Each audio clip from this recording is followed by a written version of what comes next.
Welcome back to Redline Russia, the channel where we uncover the most fascinating aircraft and machines that changed the course of history.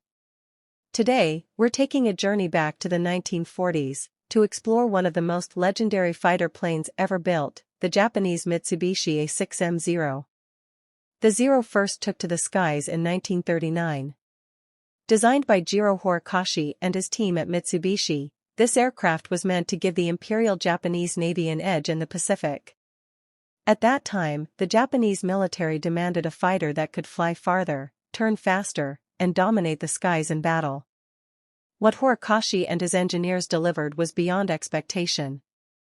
The A6M Zero weighed only about 2,700 kilograms fully loaded. To achieve such lightness, the designers used advanced aluminum alloys and stripped the aircraft of unnecessary armor. The result?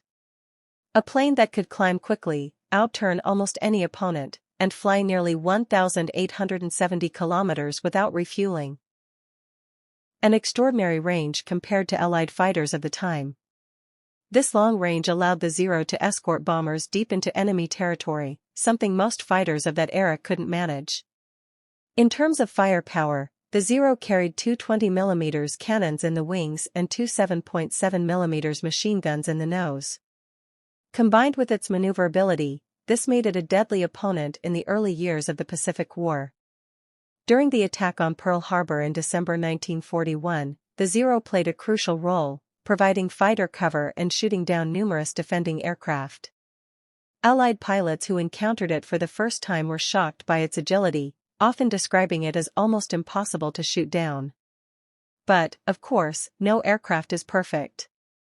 The same design decisions that made the Zero light and maneuverable also made it fragile. It had no self-sealing fuel tanks, and very little armor protected the pilot. A single burst of enemy fire could ignite the fuel and turn the plane into a fireball.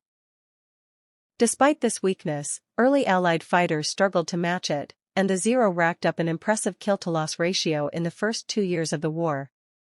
The tide began to turn around 1943. New American fighters like the Grumman F-6F Hellcat and the Vought F-4U Corsair were introduced, and they could not only match but often outperform the Zero in speed, firepower, and durability.